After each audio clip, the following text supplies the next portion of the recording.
Guys यहाँ पे हम लोग डिस्कस करने वाले हैं relation between focal length F and radius of curvature capital R. और स्फेरिकल मिरर की बात कर रहे हैं, बट जो नई बात है वो ये है कि हम लोग यहाँ पे मार्जिनल रेज को डिस्कस कर रहे हैं। कहने का मतलब हम लोग पैरेक्सियल रेज की बात नहीं कर रहे हैं। कहने का अर्थ यहाँ पे ये है कि इट इज़ नॉट नेसेसरी कि हमारा जो इंसिडेंट रे है वो प्रिंसिपल एक्सिस के बहुत नियर है। मैं ऐसा कोई एजम्पशन लेकर के नहीं चल रहा हूँ। अगर इस केस में मुझे बात करनी पड़े तो मैं क्या कह सकता हूँ, इसको देखेंगे। तो फोकस बाय डेफिनेशन क्या होता है कि अगर कोई लाइट रे इन्फिनिटी से आ रहा है प्रिंसिपल एक्सिस के पैरेलल, तो आफ्टर रिफ्लेक्शन वो प्रिंसिपल एक्सिस को जिस पॉइंट पे कट करता है वो फोकस है, और उसी का डिस्टेंस जो मिरर के पोल से होता है इसको हम लोग फोकल लेंथ स्मॉल एफ कहते हैं। अभी जैसा कि हम लोग यहाँ पे देख रहे हैं कि ये लाइट रे इंसिडेंट हुआ लेटर से मिरर के पॉइंट ए पे। तो पॉइंट ए पे अगर अपने को नॉर्मल चाहिए तो नॉर्मल, कभी भी स्फेरिकल मिरर में अगर मुझे नॉर्मल चाहिए तो मैं क्या करूँगा, जिस पॉइंट पे मुझे नॉर्मल ड्रॉ करना है उस पॉइंट से मैं मिरर के सेंटर ऑफ कर्वेचर को कनेक्ट कर दूंगा। तो अगर मैंने ए को सेंटर ऑफ कर्वेचर सी के साथ कनेक्ट कर दिया तो ए सी हमारा नॉर्मल है एट पॉइंट ए। तो इंसिडेंट रे और नॉर्मल के बीच का angle that is angle of incidence, और नॉर्मल और रिफ्लेक्टेड रे के बीच का एंगल, एंगल ऑफ रिफ्रैक्शन, ये इक्वल होता है।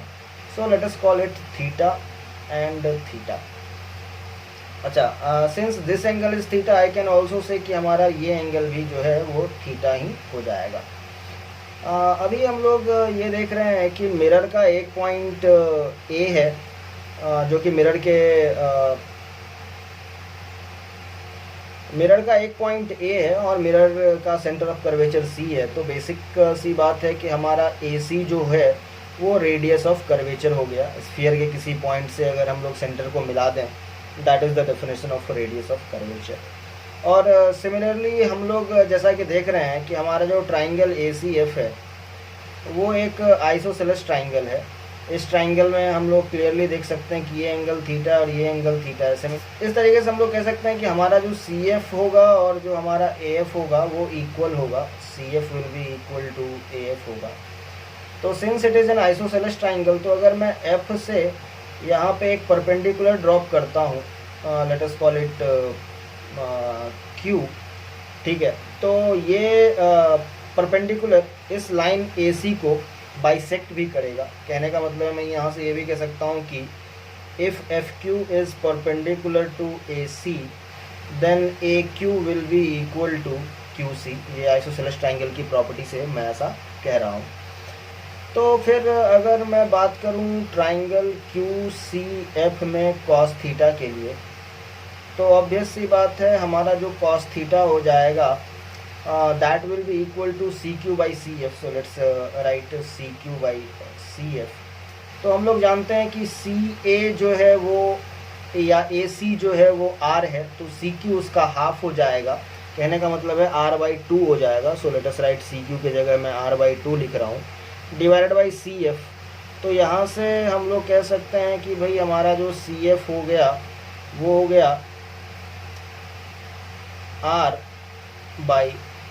cos theta. तो यहाँ से हमने CF कैलकुलेट कर लिया है। अभी अगेन हम लोग ये भी कह सकते हैं कि हमारा जो PC है वो भी रेडियस ऑफ कर्वेचर R के बराबर है, क्योंकि ये पोल से सेंटर ऑफ कर्वेचर के बीच का डिस्टेंस है। तो मिरर के किसी भी पॉइंट से सेंटर ऑफ कर्वेचर तक का डिस्टेंस रेडियस ऑफ कर्वेचर कहलाएगा। So it is R and also we have calculated CF। तो फोकल लेंथ F जो है that is PF। So PF can be written as PC minus CF।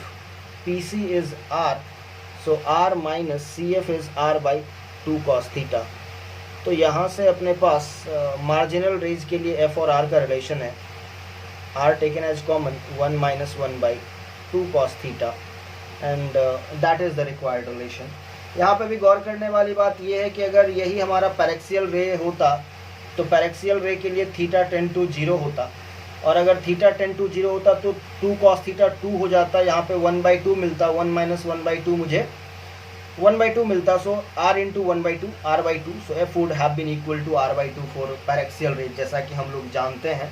But for marginal raise हमारा जो relation होता है F और R के बीच का वो ये है। सो स्टूडेंट्स, सबसे पहले आज रे ऑप्टिक्स में हम लोग कंपेयर करने वाले हैं मिरर फार्मूला और लेंस फार्मूला को। जो हमारे पास स्फेरिकल मिरर का फार्मूला होता है, हम जानते हैं कि it is given as 1/f is equal to 1/v plus 1/u। और दूसरा तो हमारे पास लेंस फार्मूला है, तो सबसे पहले मिरर्स फार्मूला हो गया ये हमारे पास। और दूसरा हमारे पास जो लेंस फार्मूला है that is given as 1/v is equal to 1/u plus 1/f, and that is lens formula.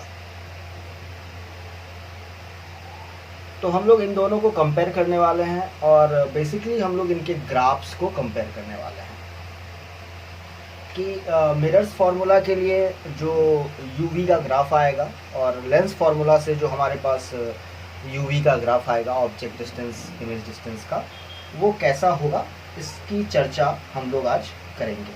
तो यहाँ पे सबसे पहले हमें ये समझना पड़ेगा कि मिरर्स फार्मूला के लिए जो ऑब्जेक्ट डिस्टेंस और इमेज डिस्टेंस का ग्राफ आएगा वो कैसा होगा। तो चलिए सबसे पहले बात कर लेते हैं हम लोग इसी रिलेशन की।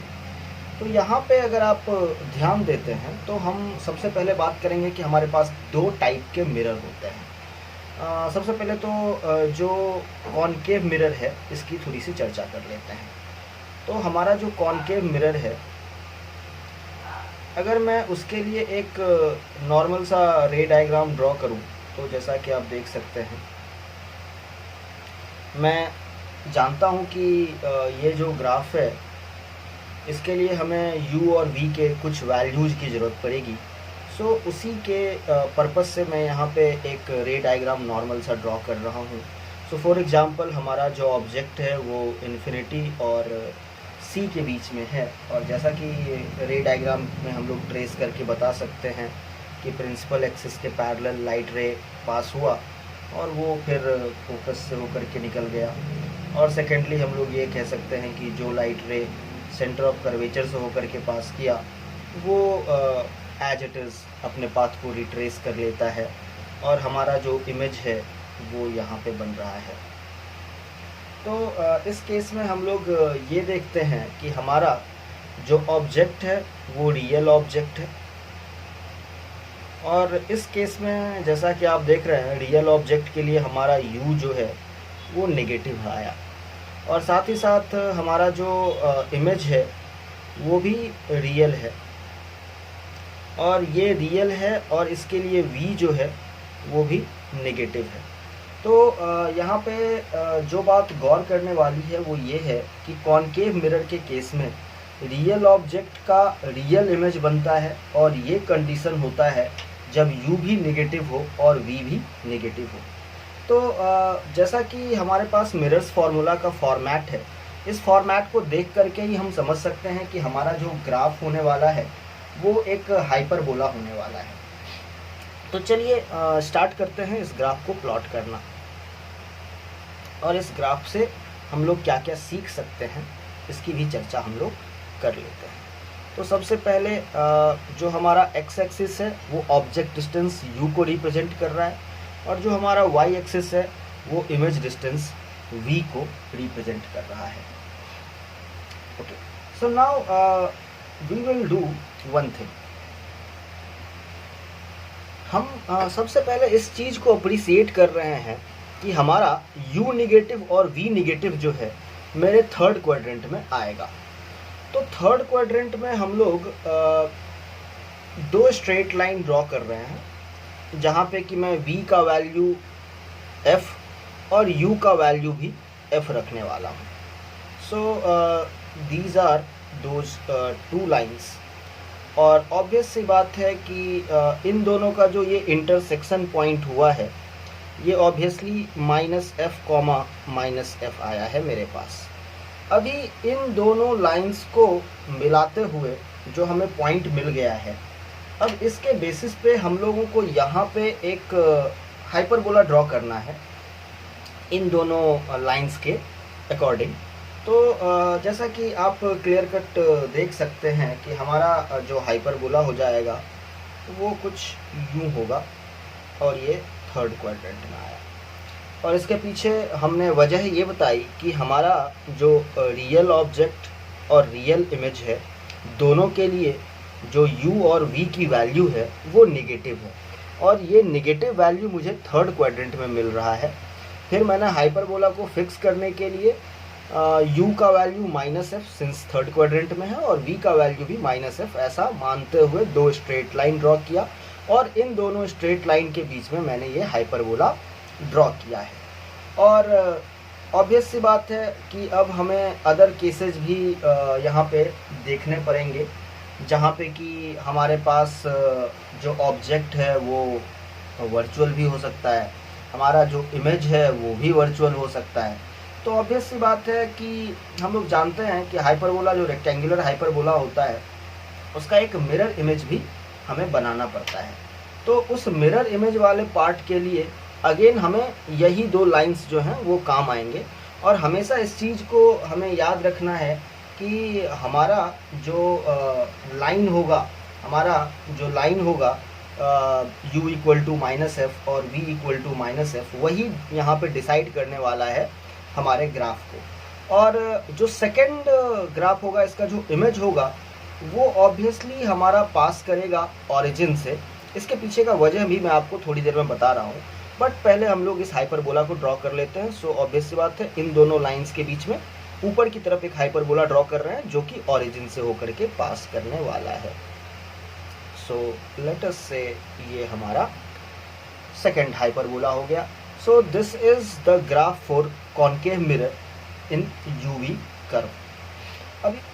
अब हम लोग बात कर रहे हैं यहाँ पर कॉन्वेक्स मिरर की, और यहाँ पे हम लोग ये डिस्कस करने वाले हैं कि कॉन्वेक्स मिरर के केस में हमारा u वर्सेस v ग्राफ कैसा होने वाला है। तो उसके लिए ये बात याद रखना ज़रूरी है कि हमारा जो कॉनकेव मिरर आया था उसमें मैंने फोकल पॉइंट जो -f है वो थर्ड क्वाड्रेंट में असर्टेन किया था। तो ऑब्वियस सी बात है कि हमारा जो थर्ड क्वाड्रेंट है इसका ऑपोजिट होता है फर्स्ट क्वाड्रेंट, और यहाँ से हमें ये हिंट मिलता है कि हमें जो फोकल पॉइंट यहाँ पे डिसाइड करना है वो फर्स्ट क्वाड्रेंट में करना पड़ेगा। तो चलिए इस चीज़ को भी ज़रा हम लोग देख लें। तो लेट अस से ये मेरा x एक्सिस u को रिप्रेजेंट कर रहा है, y एक्सिस v को रिप्रेजेंट कर रहा है। तो आपको याद होगा कि कॉनकेव मिरर में मैंने थर्ड क्वाड्रेंट में -f पॉइंट लिया था। इसका उल्टा इस बार हम लोग करेंगे। इस बार हम लोग फर्स्ट क्वाड्रेंट में f को असर्टेन करेंगे। और चलिए उसके लिए हमारे पास ये दो लाइन हो जाएंगे। एक हमारा u इक्वल टू f वाला लाइन हो गया, और दूसरा जो है वो हमारा v इक्वल टू f वाला दूसरा लाइन हो गया। तो सिंपल सी बात है कि ये जो पॉइंट आ गया हमारा वो f आ गया है। तो हमारा जो हाइपरबोला होगा वो इन्हीं दोनों स्ट्रेट लाइन से डिसाइड किया जाएगा। तो जैसा कि आप देख रहे हैं कि जो हमारा पहला पार्ट हो जाएगा हाइपरबोला का वो कुछ यूं हो जाएगा, और जो दूसरा होगा वो ऑब्वियस सी बात है ओरिजिन से होकर के पास करेगा, और इन्हीं दोनों ये जो दो स्ट्रेट लाइन आए हैं इन्हीं के द्वारा ये डिसाइड किया जाएगा। सो ये जो सेकंड पार्ट है वो हमारे हाइपरबोला का सेकंड पार्ट हो गया। Next we will talk about lens formula. और जैसा कि हम लोग जानते हैं कि लेंस फार्मूला में हमें पता है 1/v equal to 1/u plus 1/f। तो इसके लिए हम लोग कॉन्वेक्स और कॉनकेव लेंस में u वर्सेस v ग्राफ की बात करने वाले हैं। तो सबसे पहले हम लोग एक रे डायग्राम प्लॉट करने वाले हैं कॉन्वेक्स लेंस के लिए। तो जैसा कि आप कॉन्वेक्स लेंस में देख सकते हैं, जस्ट फॉर एग्जांपल पर्पस, ये हमारा ऑप्टिकल सेंटर, ये हमारा f, ये हमारा c, सिमिलरली ये हमारा f और ये हमारा c। लेट अस से हमारा एक ऑब्जेक्ट जो है वो यहाँ पर है इन्फिनिटी और c के बीच में, और लाइट रे यहाँ से आया, प्रिंसिपल एक्सिस के पैरेलल है तो फोकस से होकर के पास करेगा। एंड सेकेंडली जो दूसरा है वो हमारा ऑप्टिकल सेंटर से होकर के अनडेविएटेड निकल गया, तो हमारा जो इमेज है वो यहाँ पे बन रहा है।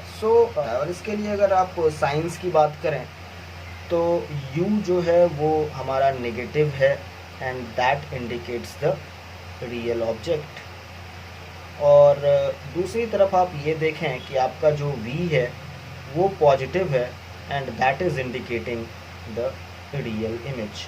तो आपको रियल ऑब्जेक्ट का जो रियल इमेज है उस केस में U नेगेटिव और V पॉजिटिव मिलेगा।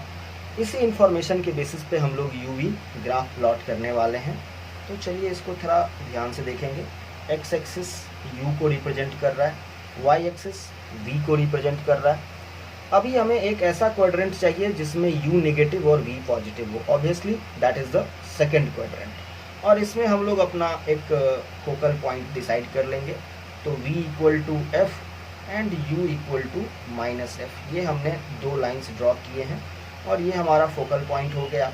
और this point is basically U equal to -F and V equal to +F। अब हमारा जो ग्राफ होगा वो इन्हीं दोनों स्ट्रेट लाइंस के द्वारा डिसाइड किया जाएगा। तो चलिए हम लोग ग्राफ पहले ड्रॉ कर लेते हैं। तो हमारा जो एक हाइपरबोला हो जाएगा वो तो ऐसा रहेगा, और इसका जो मिरर इमेज वाला पार्ट आएगा, जो लोअर पार्ट आएगा, वो ऑब्वियसली इन्हीं दोनों लाइन के बीच में होगा। बट यहाँ पे आपको ये भी इंश्योर करना है कि that should pass through the origin, क्योंकि हमने ये बात ऑलरेडी डिस्कस कर ली है कि अगर हमारा U 0 होता है तो हमारा V भी 0 होता है। तो इस तरीके से हम लोग यहाँ पे देख सकते हैं कि हमारा जो ग्राफ बनाने का ट्रिक है वो कैसे काम करता है। ये हम लोग बात करने वाले हैं कॉनकेव लेंस के बारे में। कॉनकेव लेंस के UV कर्व के बारे में बात करेंगे हम लोग। और जैसा कि हम लोग ऑलरेडी डिसाइड कर चुके हैं कि हमारा जो फोकल पॉइंट होगा इस बार वो फोर्थ क्वाड्रेंट में होगा, क्योंकि हमने देखा था कि जो हमारा कॉन्वेक्स लेंस है उसका फोकल पॉइंट सेकंड क्वाड्रेंट में आया था, और सेकंड क्वाड्रेंट का ऑपोजिट नेचर फोर्थ क्वाड्रेंट में होता है। तो फोर्थ क्वाड्रेंट में फोकल पॉइंट डिसाइड करने के लिए हम लोग U equal to +F and V equal to -F, ये दो स्ट्रेट लाइंस यहाँ पे हमने प्लॉट किया है। और अभी ध्यान दीजिए कि ये जो हमारा पॉइंट हो जाएगा यहाँ पे, that will B obviously U +F है और V जो है वो -F है। तो इन्हीं दोनों के स्ट्रेट लाइन के बीच में हमारा हाइपरबोला एग्जिस्ट करेगा। तो चलिए हम लोग ग्राफ प्लॉट करते हैं, और हम लोग यहाँ पे बोलते हैं कि हमारा पहला हाइपरबोला तो ये हो गया, और दूसरा हाइपरबोला इसका इमेज होगा, मिरर इमेज होगा, and that will pass through the origin. तो चलिए फिर ये हो गया हमारा कंप्लीट ग्राफ। सो गाइज, अभी हम लोग एक और ही बहुत इम्पोर्टेंट टॉपिक डिस्कस करेंगे, and that will be the magnification by mirror. तो डिफरेंट टाइप के मैग्निफिकेशंस हम लोग यहाँ पे डिस्कस करेंगे और उसका मतलब भी समझेंगे। तो लॉन्गिट्यूडनल मैग्निफिकेशन की जहाँ तक बात है, तो M longitudinal magnification is given as length of image along principal axis. So it is length of image along principal axis divided by the length of object along principal axis. Length of object along principal axis. So let अस से कि ये हमारा एक mirror है, और इस mirror के principal axis पे हमने एक ऑब्जेक्ट रखा है। लेट अस से हमारे पास ये जो ऑब्जेक्ट है उसका साइज हम लोग कैलकुलेट कर सकते हैं। And just for the example purpose मैं ये बोल रहा हूँ कि this is my point P, और P से पॉइंट A और पॉइंट B का आपको डिस्टेंस पता है। लेटर से P से A x1 डिस्टेंस पे है और P से B x2 डिस्टेंस पे है। तो A x1 डिस्टेंस पे है, इसके लिए आप इमेज का पोजीशन पता कर सकते हैं। B x2 डिस्टेंस पे है, तो B पॉइंट का जो इमेज है उसका भी डिस्टेंस आप पता कर सकते हैं। तो जस्ट फॉर एग्जांपल पर्पस हम लोगों ने ये बताया कि ए का जो इमेज है यहाँ ए प्राइम बना है और बी का जो इमेज है यहाँ बी प्राइम बना है। एंड वी नो दैट कि ए प्राइम जो है वो पी से y1 डिस्टेंस पे है और जो बी प्राइम है वो पी से y2 डिस्टेंस पे है। तो यहाँ पे हम लोग क्लियरली देख सकते हैं कि हमारा जो हमारा जो लॉन्गिट्यूडनल मैग्नीफिकेशन हो जाएगा that is length of image along principal axis. अगर हम लोग सिर्फ मैग्नीट्यूड में इंटरेस्टेड हैं तो इसका जो लेंथ है वो हो जाएगा y1 minus y2 and that thing divided by x1 minus x2। So that is how we will calculate longitudinal magnification अगर हमारा ऑब्जेक्ट का साइज बड़ा है तो। लेकिन अगर हमारे ऑब्जेक्ट का साइज बहुत ही छोटा है as compare to u, in that case we will approximate. मेरे पास जो फॉर्मूला है 1/f is equal to 1/v plus 1/u का, तो अगर मैं इस चीज़ को डिफ्रेंशिएट करने के लिए आ जाऊँ तो I will get here it is 0, here it is -1/v square into dv plus -1/u square du। And now what I have here is dv by du। Now that thing can be written as e square by u square and obviously there will be a minus sign। dv को हम लोग small length मान सकते हैं image का और du को हम लोग स्मॉल लेंथ मान सकते हैं ऑब्जेक्ट का। और इस बेसिस पे हम लोग कह सकते हैं कि dv by du जो है वो हमारा लॉन्गिट्यूडनल मैग्नीफिकेशन है एंड दैट इज़ -v/u का होल स्क्वायर। नाउ v/u जो होता है वो हमारा लैटरल मैग्नीफिकेशन होता है, इसीलिए हम लोग ये भी कह सकते हैं कि लॉन्गिट्यूडनल मैग्नीफिकेशन जो है वो negative of lateral magnification square हो जाता है। सो दोनों तरीके हमने देखे यहाँ पे कि अगर हमारा ऑब्जेक्ट का साइज बड़ा रहेगा तो ऑब्जेक्ट के दोनों एंड पॉइंट के लिए हम लोग इमेज का पोजीशन पता करेंगे और फिर हम लोग end to end length calculate करके नॉर्मल जो हमारा डेफिनेटिव फार्मूला है length of image by length of object, इसको यूज करके लॉन्गिट्यूडनल मैग्नीफिकेशन निकालेंगे। लेकिन वहीं पे अगर हमारे ऑब्जेक्ट का साइज छोटा है तो ये जो डिफरेंशियल फार्मूला आ रहा है हमारे पास उसको हम लोग यूज कर सकते हैं। So we are about to discuss lateral magnification. तो मिरर के केस में लैटरल मैग्नीफिकेशन का मतलब समझते हैं हम लोग। जैसे सपोज करते हैं कि प्रिंसिपल एक्सिस के परपेंडिकुलर कोई ऑब्जेक्ट रखा है ए बी। मैं रे डायग्राम बिना बनाए हुए ये बात कह रहा हूँ कि हमारा जो इमेज है वो ए प्राइम बी प्राइम है और लेट अस से कि हमारे ऑब्जेक्ट का जो हाइट है I will call it HO और इमेज का जो हाइट है I will call it HI। तो lateral magnification M lateral is given as height of image by height of object and this comes equals as -v/u। अभी यहाँ पे कुछ बातें और भी इम्पोर्टेंट है जो कि हम लोगों को डिस्कस कर लेना चाहिए। I just want to write this formula in terms of u and f and in terms of v and f।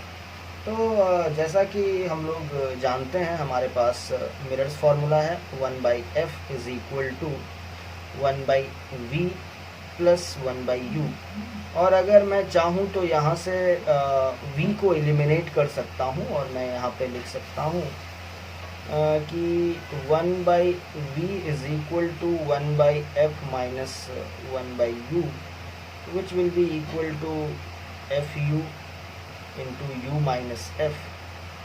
तो that is how I can say that v is equal to uf into u minus f।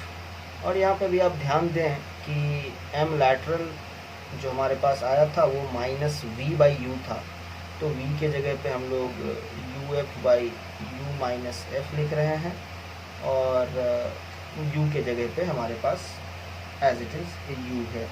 तो यहाँ से हम लोग u से u को cancel कर सकते हैं, और हमारी जो वैल्यू है वो minus F by U minus F आ रही है। आप चाहें तो इस माइनस साइन को एडजस्ट भी कर सकते हैं, लेकिन यहाँ पे ध्यान देने वाली बात ये है कि यहाँ पे u और f दोनों की जो वैल्यूज़ हैं वो आपको साइन स्कीम के हिसाब से लिखनी है, प्लस या माइनस का ध्यान रखते हुए। जो m है वो या तो पॉजिटिव हो सकता है या फिर नेगेटिव हो सकता है। तो अगर हमारा m पॉजिटिव है तो इसको हम लोग इंटरप्रेट करेंगे कि हमारा इमेज जो है वो वर्चुअल है। सो पॉजिटिव m का मतलब वर्चुअल इमेज, और नेगेटिव m का मतलब रियल इमेज। तो ये तो हम लोग क्लियरली इसको ऐसे इंटरप्रेट कर सकते हैं। सेकेंडली, m के मैग्नीट्यूड की अगर बात करें तो ये भी आप दो तरीके से देख सकते हैं कि आपका जो मैग्नीट्यूड ऑफ m है दैट रिमेन्स लेस देन 1, और सेकेंडली हम लोग ये कह सकते हैं कि magnitude of m is greater than 1। तो अगर आपका मैग्निफिकेशन मैग्नीट्यूड 1 से छोटा है तो आपका इमेज जो है वो ऑब्जेक्ट के रिस्पेक्ट में छोटा है, तो आप इसको कहते हैं it is diminished, image is diminished. और अगर मेरा मैग्निफिकेशन 1 से बड़ा है तो हम लोग कहेंगे कि हमारा जो इमेज है वो इनलार्ज्ड है। ओके, हम लोगों ने एक डिस्कशन किया था कि हमारा अगर u 0 होता है तो हमारा v भी 0 हो सकता है। इसको हम लोग कैसे कंक्लूड करेंगे इसकी भी चर्चा कर लेनी चाहिए हमें अभी यहाँ पे। तो देखिए, हम लोग मिरर फार्मूला लगा करके इस रिजल्ट तक नहीं पहुँच सकते। यहाँ पे जैसे 1/v plus 1/u equal to 1/f लिखेंगे तो आप क्लियरली देख सकते हैं अगर मैं यहाँ पे u की वैल्यू को 0 रखता हूँ तो यहाँ पे इन्फिनिटी अपीयर हो जाएगा और हमारा काम नहीं बनेगा। तो जैसा कि हमने m का फॉर्मूला देखा था, that was also equal to minus F by u minus F, and that thing is also equal to minus v by u। अभी देखिए, अगर मैं ये बोलूँ कि हमारा u 0 है, अगर हमारा u 0 है तो आप क्लियरली देख सकते हैं कि हमारा m जो है वो 1 हो रहा है। आप यहाँ पे 0 रख दें, डिनोमिनेटर भी माइनस एफ हो जाएगा, तो minus F by minus F which is 1। तो अगर हम लोग अभी m को माइनस v बाई यू कहें तो हमारा यहाँ से m जो है वो 1 है। तो यहाँ से हम लोग ये कंक्लूड कर सकते हैं कि u is equal to minus v, और since u is 0 so I can clearly see that v is also 0। तो ये जो हम लोग यूज कर रहे हैं बार बार कि हमारा u 0 होता है तो v भी 0 होता है, तो उस रिजल्ट तक आप मैग्निफिकेशन के एनालिसिस से पहुंच सकते हैं।